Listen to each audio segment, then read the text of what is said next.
Boa noite, sejam todos bem-vindos a mais uma edição do programa Estado de Direito, programa de análise jurídica sobre o processo de construção de direito em Moçambique.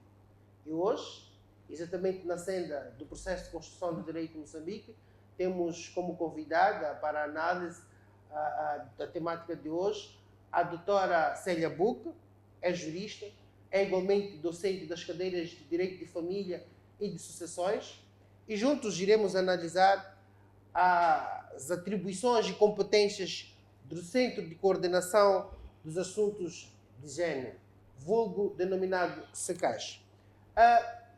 De uma vasta experiência que ela tem, iremos apenas destacar a seguinte. Ela tem experiência na produção de instrumentos orientadores, com destaque para o regulamento de prevenção e combate ao assédio sexual na Universidade Eduardo Mondlane. Doutora Célia, muito obrigado por ter acedido ao nosso convite. Seja bem-vinda à MBC TV. Doutora, o Centro de Coordenação dos Assuntos de Gênero tem como base ou gênese os assuntos de gênero. Pode explicar igualmente ao telespectador o que é isto de gênero? Muito obrigada. Saudar a todas e todos que nos acompanham neste momento. Agradecer esta oportunidade que nos dão como Centro de Coordenação dos Assuntos de Gênero para eu vou chamar uma conversa. Uma conversa, exato. Uma conversa. O Centro de Coordenação dos Assuntos de Gênero, talvez começando por aqui, é uma unidade da Universidade Eduardo Mondlane que foi criada mesmo com o objetivo de garantir a integração, a observação, o respeito da temática de gênero na Universidade Eduardo Mondlane em todas as suas atividades, no ensino e aprendizagem, na investigação, extensão, e até nós temos também a área de formação. Então, dentro da Universidade Eduardo Mondlane, fora da universidade, nós temos feito o nosso trabalho dentro da universidade, dando este apoio para que toda a intervenção seja sensível a gênero. Mesmo a questão relativa ao ensino, seja sensível ao gênero. Formamos os docentes em práticas pedagógicas sensíveis a gênero. Estamos atentos a qualquer tomada de decisão. Um simples exemplo, a questão mesmo do mobiliário que nós temos na Universidade Eduardo Mondlane tem que ser sensível a gênero. O que é que isto significa? Por exemplo, ter um mobiliário que tenha um tampo para que rapazes, meninas, homens e mulheres estejam à vontade e outros aspectos. Temos feito investigação sobre estas temáticas, temos dado formação e outras intervenções. Mas começando por este aspecto, que eu acho que é mesmo essencial, é importante para que as outras pessoas também possam acompanhar esta nossa conversa e possam perceber. Falar de gênero, o que é gênero? Tal como colocou a questão, tem havido muita confusão, eu direi muita, porque tem. entre gênero e mulher. Para algumas pessoas, e não poucas, falar de gênero é falar de mulher. Exato. E é frequente, por exemplo, estamos num espaço e as pessoas olharem, e quando temos maior presença de mulheres, ou mesmo uma presença equilibrada entre homens e mulheres, dizendo que o gênero está aqui representado, mas a referirem-se às mulheres. Gênero quando falamos de gênero, estamos a falar daquilo que é um conjunto de expectativa social que se tem. Eu vou começar eu costumo explicar talvez de forma mais prática, como se fosse uma história. Quando uma criança nasce, não é, naquela alegria toda, a primeira preocupação que surge é de que sexo é a criança. E quando queremos falar do sexo, é um único sítio onde nós olhamos para ver se o sexo é feminino ou é masculino. E ali começa a construir-se o gênero. Quando se afere, portanto, o sexo, começa já a preocupação em termos de tratamento que nós vamos dar àquela criança, tendo em conta o sexo. Se for do sexo feminino, há um determinado tratamento que se dá. Se for do sexo masculino, também há um determinado tratamento que se dá. E este tratamento, a forma como nós encaramos, as respostas, ou talvez até dizendo os códigos, nós vamos buscar na cultura. Então, se eu estou no Sul, por exemplo, a forma como eu vou educar esta menina que nasceu e deram o nome Célia, há de ser diferente da forma como ela, uma outra menina que esteja, por exemplo, no Norte, vai ser educada. Porque a cultura é diferente, a cultura é relativa. Então, esta construção que se vai operando nesta menina que nasceu, que trouxe muita alegria para a família, não é? É a isto que nós chamamos gênero. Há um conjunto de expectativas que se criam quando nasce uma criança, tendo em conta o sexo, quando é rapaz, há aquela expectativa toda de formar este rapaz para vir a ser um grande chefe de família, um provedor. O homem do amanhã. É isso, mas naquelas famílias e na sociedade em si, ele vai ser provedor. O homem tem que ser capaz de cuidar da família. Exato. A mulher tem que ser capaz de satisfazer esta família, satisfazer o homem que lhe vai casar, cuidar das crianças. Então, estes papéis todos, não é? Perfazem aquilo que é a identidade social. Esta identidade social tem a ver com as expectativas. Está a perceber? Então, este conjunto de expectativas é gênero, que tem como base o sexo e a cultura. Porque se a cultura for outra, a forma como me vão moldar, o meu processo de socialização vai ser diferente. Exato. Então, a isto chamamos gênero. Até porque temos uma cultura vasta. Vasta, relativa, é verdade. Portanto, mesmo na mesma região, podemos encontrar famílias que se posicionam de maneira diferente, tendo em conta a cultura que lhes move. Exato. E, por exemplo, se estamos no Sul, há esta educação toda, a mulher... Eu vou dar um exemplo muito prático. Se estamos no Sul, vão ensinar-me que ao ralar coco, não é? Eu tenho que posicionar o ralador e eu sento-me de lado, não devo afastar as pernas e colocar o ralador entre as pernas. Não é? Se eu fizer isto, as pessoas que estiverem à volta nem comem a comida. É uma aberração. Imagina então aquelas pessoas, quer dizer, os nossos avós, os nossos pais, não é? Se sai daqui, vai buscar uma esposa, por exemplo, no Norte, e ela chega, rala o coco desta forma, posiciona o ralador, colocando entre as pernas. Ninguém vai tocar a comida. Não se tem em conta que ela provém de uma cultura diferente. Não, porque a expectativa que se tem do comportamento desta mulher é outra, não é? Então, as pessoas esperam que aquela mulher venha a agir segundo aquela expectativa. E se ela sai daqueles padrões, ela violenta aquela expectativa, violenta aquela cultura, não é? Está a agir fora daquilo que é a expectativa social, não é? Porque o gênero que foi constituído, que é esta identidade social, não é? Pressupõe que ela rala o coco de uma determinada forma. E se vai ao Norte, não é? Vai encontrar mulheres que colocam o ralador entre as pernas, que se sentam colocando as pernas dobradas, à vontade. Isto não é uma aberração, é porque a cultura é relativa. Exato. Então, gênero é este conjunto, não é? Que se vai passando, não é? No processo de socialização do indivíduo, não é? Esperam que seja assim e a pessoa vai crescendo, vai se posicionando de uma determinada forma e ele vai com alguns estereótipos. O que são estereótipos? São aquelas ideias preconcebidas para salvaguardar uma determinada ideia, não é? Acham que é porque o homem tem que ser forte. Então, o que é que vão dizer? Vão dizer o homem não chora. Exato. Isto tudo advém deste lado de gênero. O homem não chora, mas não é porque o homem não chora. O que se está a dizer é que ele, como forte, como chefe, não deve mostrar fragilidades.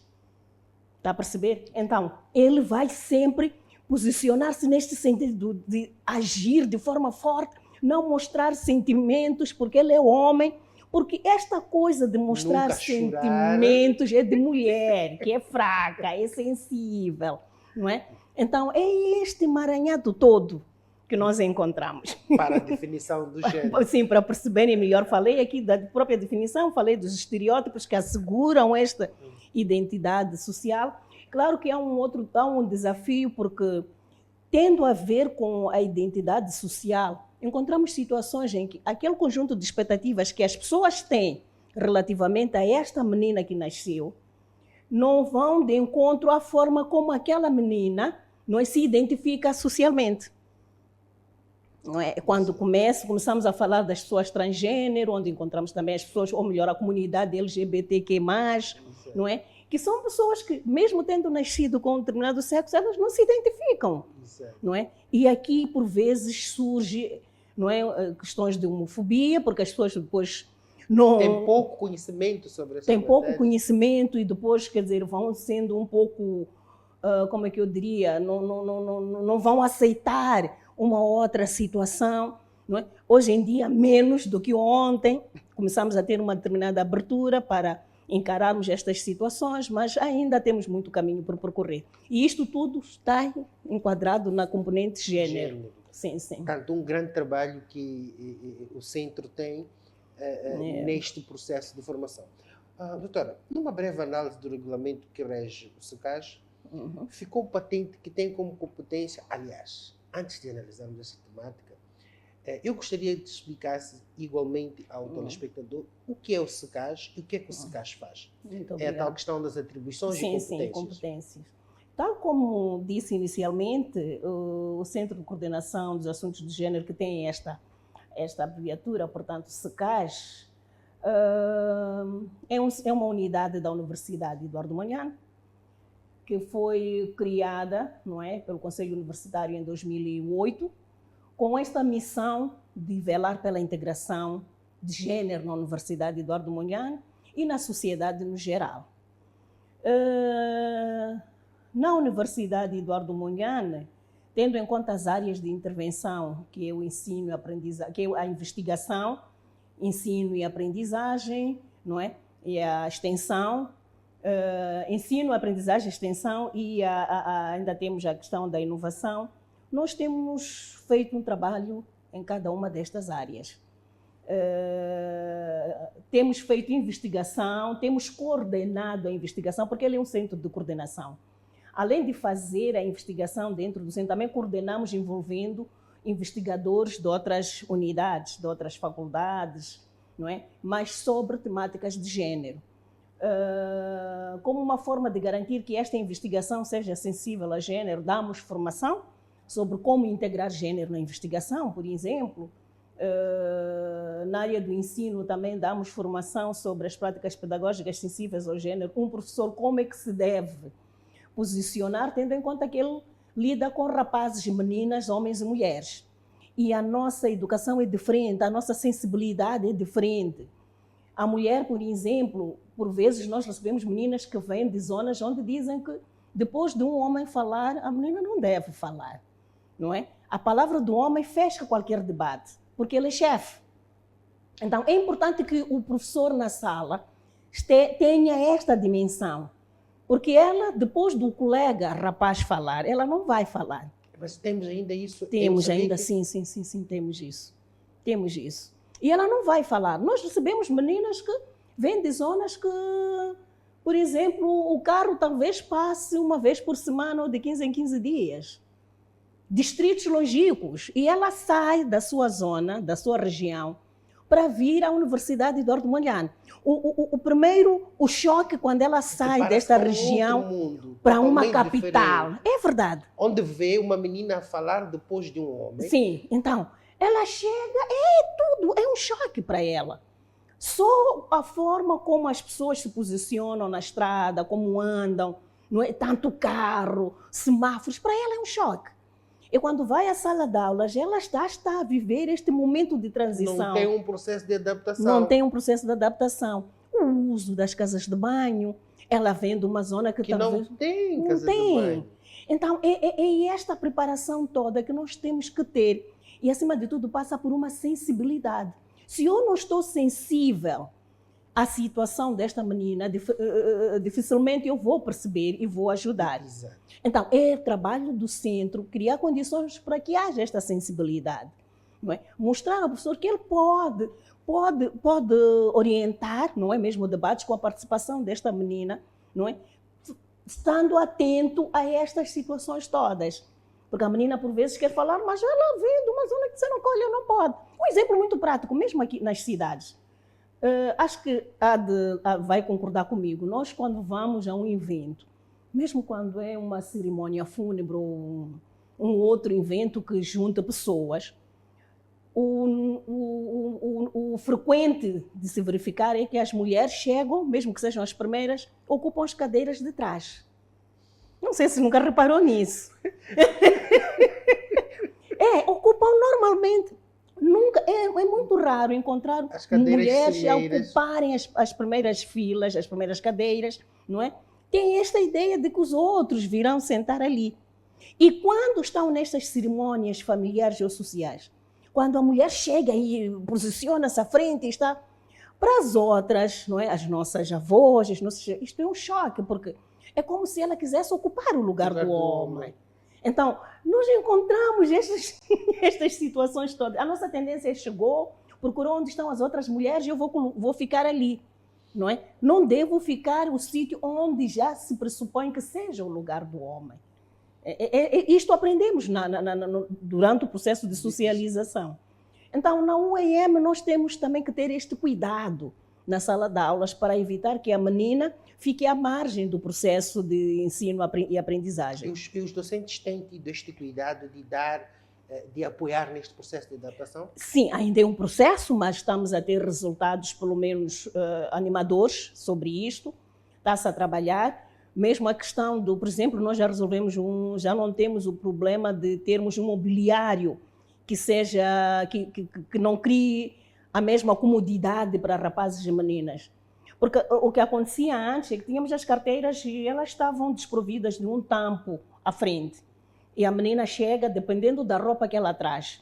Os primeiros minutos da aula, ela está preocupada em arranjar a sua roupa. Se ela não está de calças, puxar a saia, porque o docente que está à frente, não é? Ela, se não se colocar, não é, devidamente, estará a expor o seu corpo ao docente. Então, as partes mais íntimas e tudo, ela tem que esconder a perna. Voltando àquela questão da zona de proveniência, até mesmo a parte do joelho, não deve estar fora para algumas meninas. Então, ela fica ali as primeiras horas, a aula está a decorrer. E não está a perceber, não está a prestar atenção. O rapaz está mais atento. O que vai acontecer é que, no fim, se tiver que fazer o teste, o rapaz estará melhor preparado que a menina. Estamos preponderantes. Então, são estas questões que, se não houver muita atenção, passam despercebidas. Mas que depois o processo educacional da rapariga. Da rapariga e o investimento do país, porque ela estar ali sentada, há um investimento que é feito. E nós estamos a falar de uma questão que tem uma salvaguarda constitucional. Não é? O princípio da igualdade de gênero. Então, todos estes aspectos ficam hipotecados. Então, é necessário que a própria instituição esteja preparada para receber meninas e rapazes. A casa de banho. Em igual circunstância. A casa de banho. A menina, por ser menina, já tem a sua vaidade feminina. O fato de não termos um espelho na casa de banho prejudica homens e mulheres, mas acima muito de tudo, mais a rapariga. Não ter água na casa de banho prejudica muito mais de tudo, a rapariga. Tem uma higiene mais necessitada. Assim dizer. O pendurador da carteira. O rapaz saiu da aula, foi à casa de banho. A menina, por vezes, ela não tem como não carregar a sua carteira à casa de banho. Mas onde é que vai colocar? Onde é que vai colocar a carteira? E ela está ali à procura de sítio para um pendurador para pôr a carteira. Está a perder tempo. Volta, já está noutra aula. E isto acontece não só na universidade. No ensino primário, no ensino secundário, temos estes problemas. Então, quando falamos de igualdade de gênero, que é um princípio constitucional, nós só falaremos de uma sociedade de igualdade quando conseguirmos também resolver estes aspectos todos. Há um longo caminho por percorrer. Doutora Célia, o debate está tão interessante. Indo para a questão que queria colocar anteriormente, entretanto, preferi preteri-la por conta das atribuições, competências do SECAS. Eis aqui. Numa breve análise do regulamento que rege o SECAS, ficou patente ou constatamos que o SECAS tem a competência, para além das várias outras, de formação sobre política de género. Já esteve a explicar, mas porque estar a colocar uma pergunta direta pode destrinçar um pouco mais sobre o que é isto de formar sobre a política do género. Nós, tal como dizia, vou partir daqui, a nossa Constituição é clara, não é? Artigos 36, 35, 36, temos a igualdade de género. Então, este princípio constitucional de igualdade deve reger o funcionamento de qualquer que seja a instituição, deve reger qualquer que seja a tomada de decisão. Com base nesta igualdade constitucional, foi desenhada a política de género da Universidade Eduardo Mondlane, a política de género e estratégias de implementação do país. Nós temos uma política de género do país. E com base nesta política de género, a Universidade Eduardo Mondlane elaborou a estratégia de género da Universidade Eduardo Mondlane. Portanto, partimos da Constituição, descemos para a política de género, da política de género vamos à estratégia de género na universidade. Então, com base nisto, nós fomos desenhando cursos, não é? Que oferecemos tanto dentro da universidade, assim como fora da universidade. Nós temos vários cursos que oferecemos, porque a universidade, como instituição de ensino superior... E tem tido aderência? Tem.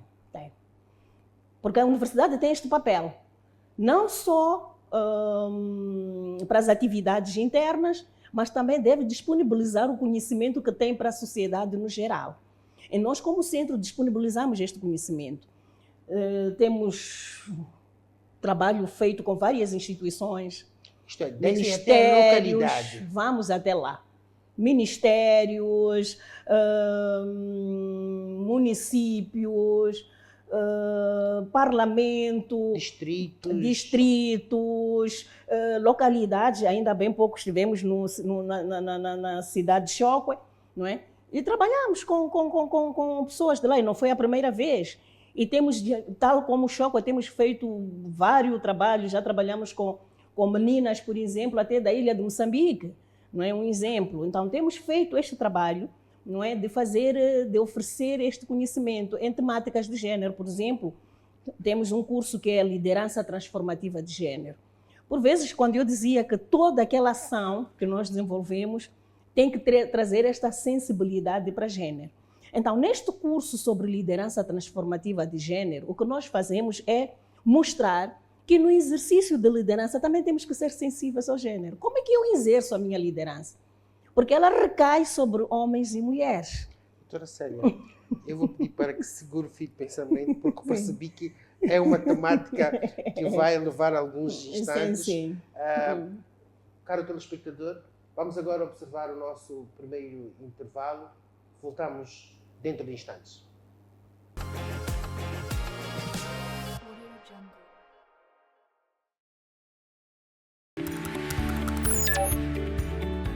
O mundo está a mudar rapidamente e a tecnologia tem sido a grande protagonista desta transformação.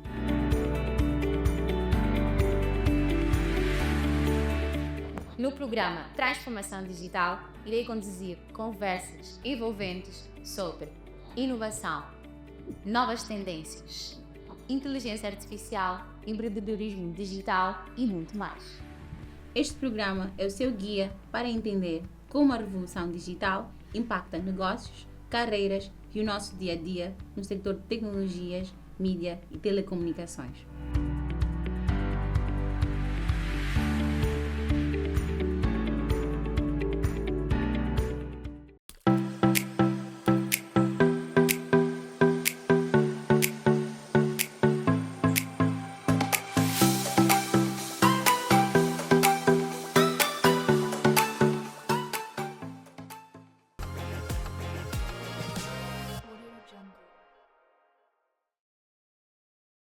Boa noite, seja bem-vindo ao segundo bloco do programa Estado de Direito. Célia Boca é a nossa convidada, é igualmente diretora adjunta do Centro de Coordenação de Assuntos de Gênero, denominadamente ou abreviadamente conhecido por SECAS, é um órgão da Universidade Eduardo Mondlane e tem como atribuição, para além de outras várias, a prevenção e combate ao assédio sexual na Universidade Eduardo Mondlane. Doutora Célia, uma vez mais, muito obrigado. E quando saímos de intervalo, a doutora explicava sobre a liderança transformativa de género. De género, Sim, dizia. Sim, então nós mostramos que a própria liderança deve estar sensível a género. Ela deve ter em conta que é exercida sobre homens e mulheres. Estamos a falar de pessoas que na sociedade têm papéis diferentes. Então, há que ter esta sensibilidade. Além de que homens e mulheres são diferentes, somos iguais em termos de oportunidades, em termos de direitos, mas não porque na nossa essência sejamos iguais. O que nos move é completamente diferente, não é? Que resulta da nossa componente biológica, mas também daquilo que foi o processo de socialização. Então, a própria liderança deve ter em conta isto para evitar que haja como é que eu diria, não se tenha em conta, ou melhor, se contribua para este fosso entre homens e mulheres, porque a mulher pode ir ficando mais confinada naquele espaço pelo fato de não sentir ou não haver esta liderança sensível ao gênero, não é? Falamos disto, mostramos, tendo em conta os vários tipos de liderança, não é? Que é necessário ter em conta isto, a questão relativa à inteligência emocional.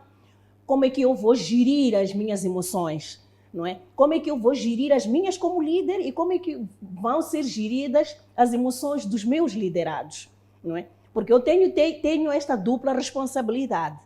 Tenho que estar atenta àquilo que acontece ao redor, não é?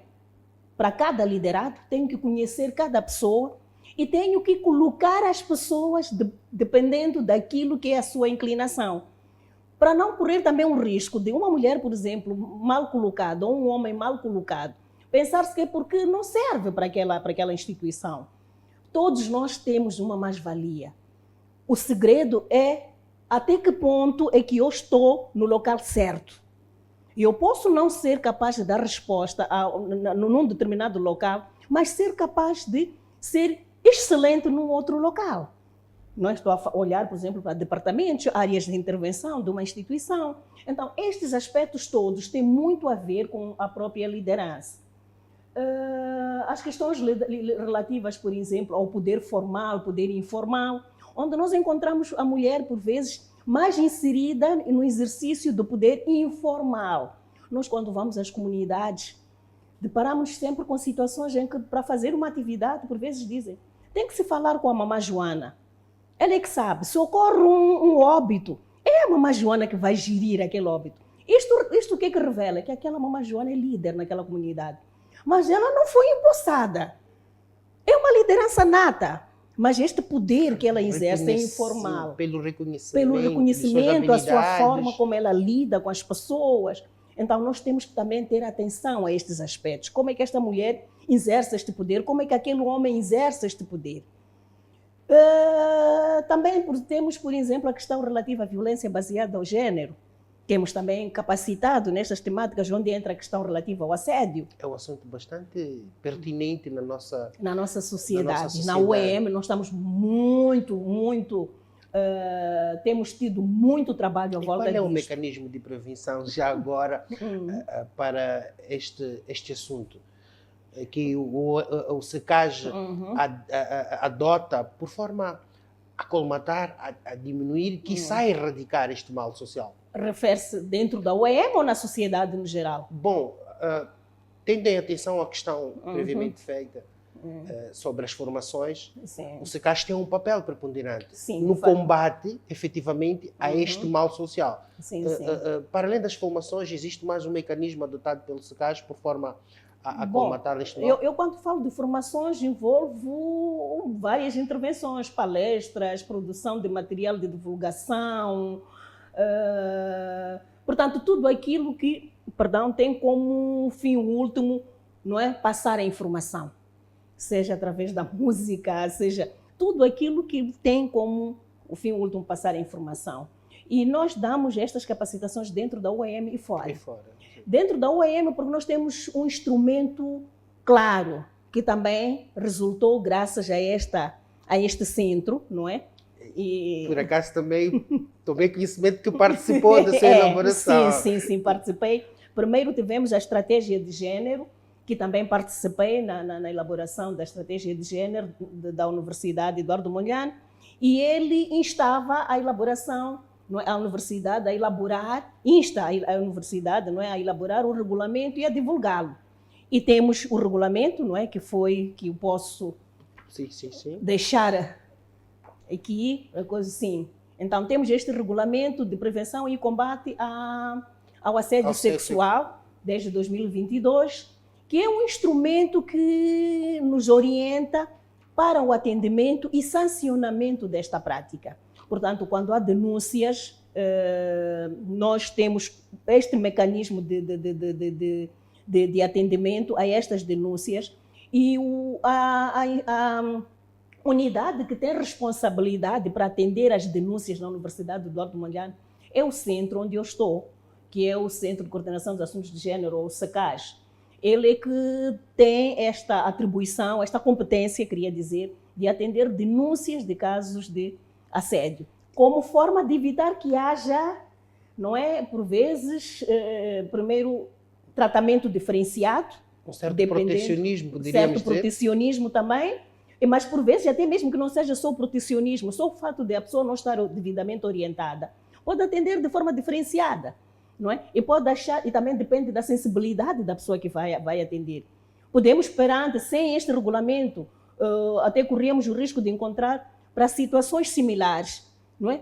Um tratamento, uma dualidade de critérios. De critérios, para situações iguais. Então, com este regulamento elimina-se isso, não é? Ele já orienta sobre o mecanismo. Dá-nos também orientação sobre os prazos para evitar que haja o armazenamento de processos, e dá esta segurança toda, porque também diz-nos aqui que no atendimento a casos de violência é necessário que haja o princípio da confidencialidade, o sigilo, não é? Então nós fazemos o nosso trabalho no maior secretismo possível. Dá uma segurança jurídica. Dá uma segurança, assim, às pessoas que devem, ou melhor, que denunciam casos de Esta é que seria uma das nossas próximas questões. Entretanto, vamos colocá-la de lado porque há uma mais importante que achamos que devemos debruçar sobre ela. Exatamente sobre a prevenção e combate ao assédio sexual na Universidade de Eduardo Mondlane.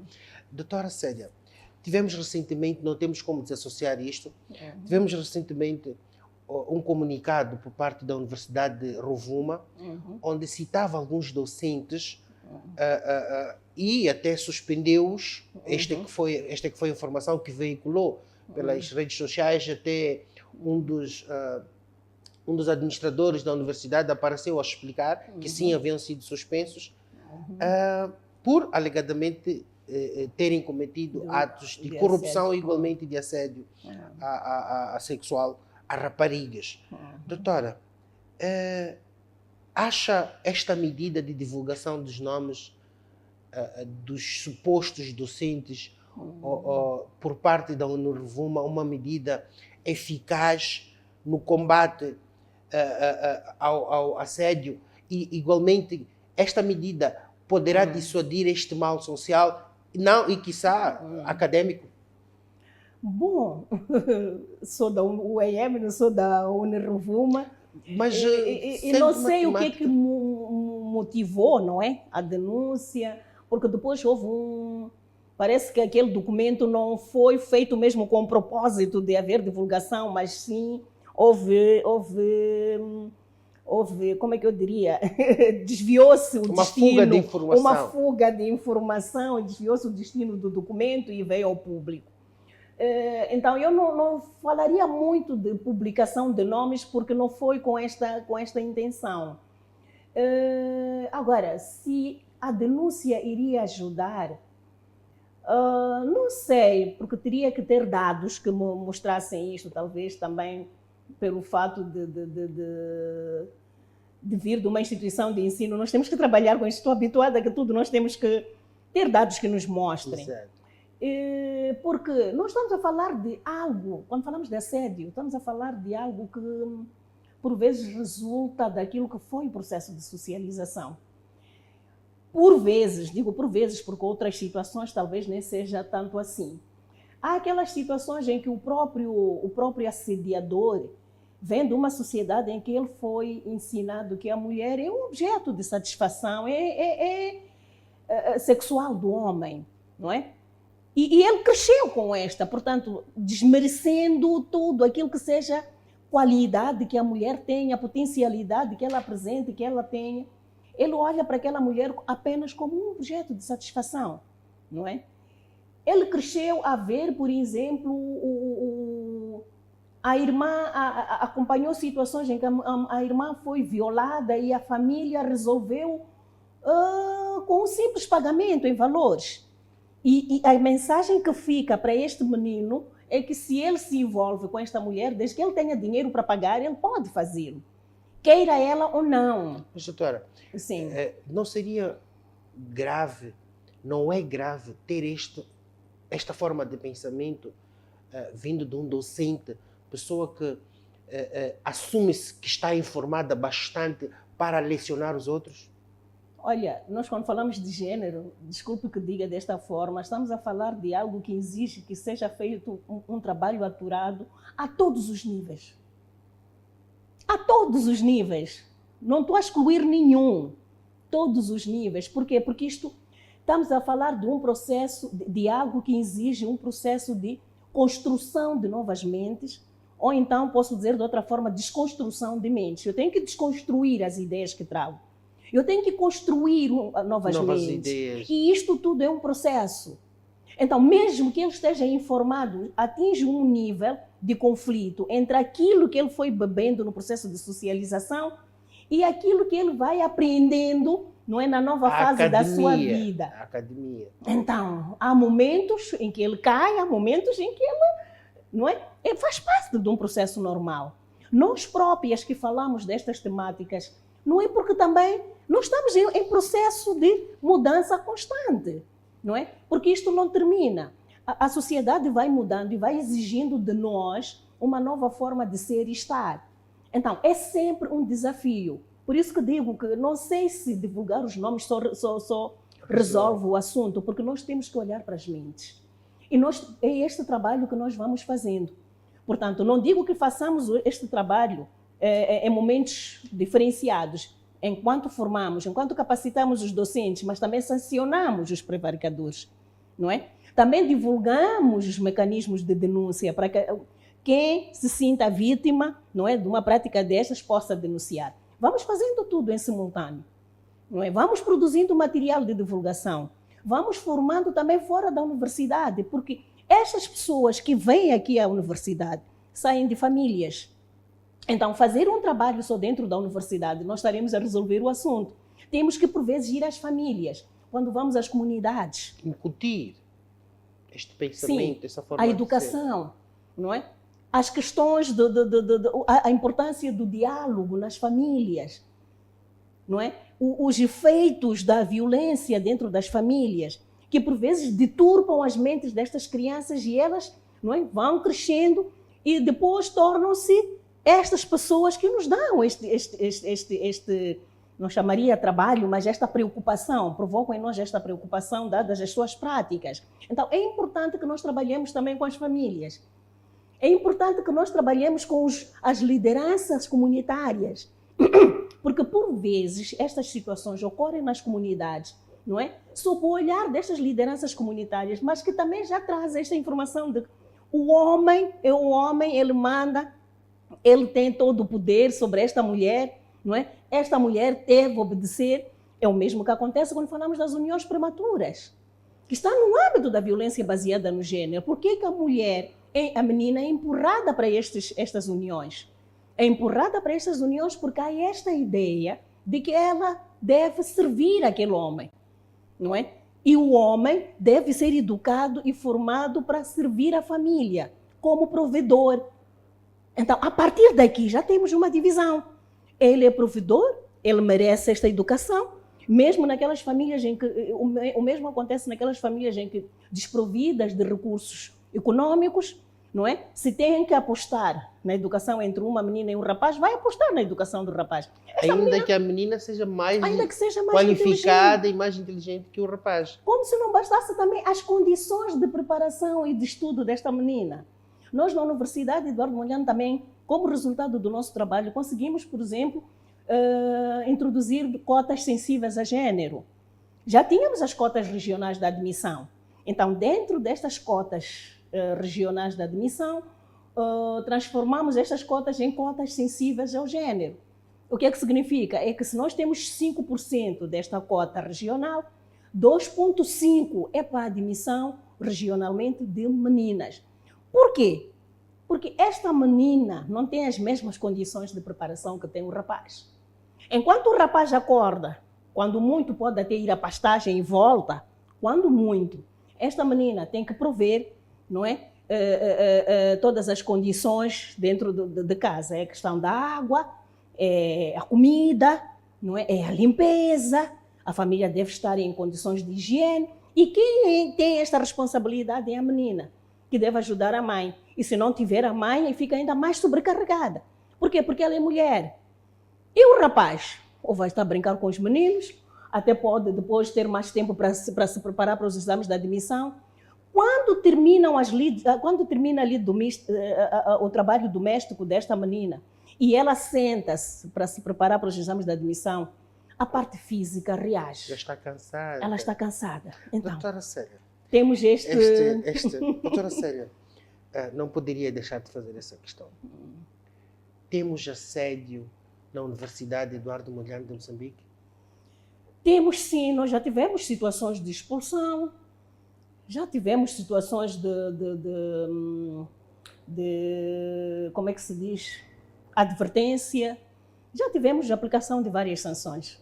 Há docentes Há que, docentes. depois do processo ou do diligência, Sim, tenha chegou-se à ficado conclusão. provado. Sim, sim. O grande problema, o grande dilema que o centro vive é a questão das provas. Por Da isso, produção de provas. da produção de prova. Nos nossos trabalhos de divulgação destes instrumentos todos na universidade, mostramos a necessidade de haver esta produção de prova. Estamos a falar de algo que, nos termos do Código Penal, é um crime. Naturalmente. Então, nós temos que ter provas. Ademais, encontramos também situações de denúncia de má-fé. Não é? Se o professor também é muito exigente, encontramos também grupos que, por vezes, denunciam, é porque eu não tenho como provar. E, por vezes, em conversas sentimos, embora sejam poucos casos, não é? Até agora recebidos, conseguimos ver que aqui é porque há muita exigência da parte do docente. Então, este docente, nós já ouvimos que há regulamento, vamos lá, desculpa o termo, lixar a vida do docente, não é? Mas temos casos de práticas de denúncia comprovada e aí não há nenhuma contemplação à aplicação de sanções. Já tivemos situações dessas, tivemos situações que até foram remetidas também à Procuradoria, por exemplo, em Inhambane, de casos de denúncia. Desencadeia-se o devido processo. Devido processo, e às vezes são processos ligados também à corrupção, e foram. E até falou-se, porque nós fazemos no maior sigilo, e por esta orientação, foi até a Procuradoria que trouxe, não é, ao conhecimento público estes processos que nós é que fizemos chegar. Então, temos tido este trabalho e ainda é um processo. Ainda é um processo. Doutora, alguma proposta de estratégia com vista a combater este mal social, que é só não apenas a UEM, bem assim, universidades a nível nacional? Bom, eu acho que estamos a falar de algo que assola o mundo desde, não sei, mas atrevo-me a dizer desde que o mundo é mundo. E acredito que nas próximas gerações continuarão, não é? Quem estiver vivo continuará a enfrentar este problema. Mas é nossa visão que pelo menos tenhamos uma redução dos casos que têm vindo a registrar-se. Primeiro, A forma como eu volto a esta questão da família. Da família. É a base. É a base. O elo importante para esta mudança de comportamento é a família. Portanto, as famílias devem ter esta sensibilidade, não é? Este processo de construção de mentes sensíveis ao género dentro da família. Por quê? Porque nós estamos de passagem. Amanhã a Célia não está, não é? O centro tem novas pessoas, as pessoas que estão lá, temos lá, por exemplo, umas colegas que trabalham nestas temáticas, todos nós estamos imbuídos no mesmo espírito, mas estamos de passagem. Por outro lado, as pessoas que praticam o assédio, as pessoas que são assediadas, todos nós, não é? O nosso ponto de partida é a família. Então, se as bases forem consolidadas na família, estaremos a evitar um problema, não só na UEM, não só numa outra instituição de ensino superior, mas na sociedade no geral. Está a perceber? Porque, tal como dizia no início, este problema atinge a muita gente a todos os níveis. Desde que o mundo no ambiente laboral, desde que o mundo é mundo. No ambiente laboral, principalmente. Principalmente. E não se fala tanto. Porque primeiro a pessoa está naquele emprego, está naquela posição e ela corre, não é? Se ela denuncia, até pode perder o emprego. Não é? Ela pode perder o emprego e sabemos qual é a consequência de perder o emprego hoje em dia. Então, há muitos problemas que, por vezes, a mulher, ela engole e continua calada porque ela deve salvaguardar a sua posição, deve salvaguardar o seu emprego. No ensino primário, nós encontramos até meninas que, desde o ensino primário, estão sendo assediadas. E, por vezes, também, por causa desta desestruturação do tecido social, encontramos situações de meninas que acham que elas devem provocar o professor, não é? Para ter a nota. E é claro que para aquilo que é o nosso conceito de assédio, aí já não falamos tanto de assédio, porque falamos de assédio quando a pessoa que assedia tem este poder todo, não é? E vai constranger a vítima. Mas quando é uma pessoa que não tem poder, não é? E ela vem e pratica aquilo que geralmente falamos de ultraje, não é? Público, um atentado ao pudor desta pessoa, é outra situação que não é assédio. Então, temos esta situação toda que tem muito a ver com a família. Se eu tenho uma barraquita vendo bebida alcoólica e eu estou ali, coloco a menina ali para garantir aquela venda, o que eu espero? Num ambiente de pessoas que, depois de consumirem o álcool, têm outro comportamento. E vão aliciando esta menina. E, por vezes, é a mãe que diz, não, fica aí para termos mais clientes. E isso acontece na nossa sociedade. Então, há várias situações que ocorrem na família que devem ser tratadas com atenção e o devido cuidado. Temos também casos, infelizmente, nesta cena do assédio sexual, em algumas universidades, acredito que a Universidade Eduardo Mondlane não é exceção, de raparigas que até desistem do curso. Temos sim, já ouvimos que há situações de... e isso não só em Moçambique, em várias instituições, porque isso não é um problema só de Moçambique. Sim, de meninas que desistem. Não vou falar só do curso, da escola. Da escola. Meninas que desistem da escola porque são assediadas, meninas que se suicidam, porque temos aquelas situações que, por vezes, ou cedeu e depois não consegue gerir o pós-cedência, não é? Ela entra em depressão e acaba no suicídio. E ela não pode falar com ninguém, não é? Está ali amarrada, está a gerir aquilo sozinha. É um terreno fértil para a depressão. E ela acaba deprimida, acaba no suicídio. Então, temos várias situações, quer dizer, o assédio é um problema sério.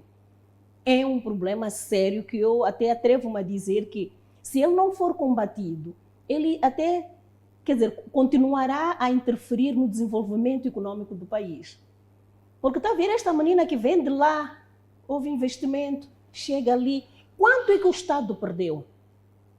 quanto é que o Estado perdeu, quanto é que a família perdeu, não é? Aquela família às vezes está numa situação de pobreza porque apostou na formação daquela menina. da rapariga. Então, há aqui E quando se casa, toma conhecimento, por exemplo, desses casos de desistência, tem algum mecanismo de apoio a estas raparigas que fica provado que tenha desistido por conta do assédio de um docente? Bom, na UEM nós não temos assim tantos casos que vamos dizer que tivemos conhecimento, não é? Mas o trabalho que nós fazemos já na nossa mensagem, não é? A mensagem que nós levamos, seja dentro da UEM, assim como fora da UEM, por vezes até somos convidados para dar este apoio às outras instituições. É levar como consequência do assédio estes aspectos todos. E que é necessário que a instituição esteja, não é, alerta, esteja preparada para lidar com estas situações. Chamando a menina, por exemplo, para conversar. Porque em muitos casos o que ela precisa naquele momento é de alguém que entenda o sofrimento dela. Abrir-se com alguém. Ela não quer julgamentos, e os julgamentos também que levam a este aspecto, porque há este pensar que ela por vezes, por que não denuncia? Porque o próprio assediador, não é? Quando o faz, diz, olha, se denunciares, tu é que ficas manchada e toda a gente vai te julgar. Então, ela vai fazer os possíveis para ocultar isto. Tendo em atenção a pressão social, sobre as raparigas. Não é? Normalmente, quantas vezes já ouvimos situações mesmo de violação nas ruas que dizem que, olha, ela é culpada, como é que ela estava vestida? Não é? Então, nós vamos revitimizando aquela pessoa, já é vítima daquela prática. Ela vai se sentindo culpada, não é? Vamos culpabilizando a vítima, ela dificilmente vai se abrir.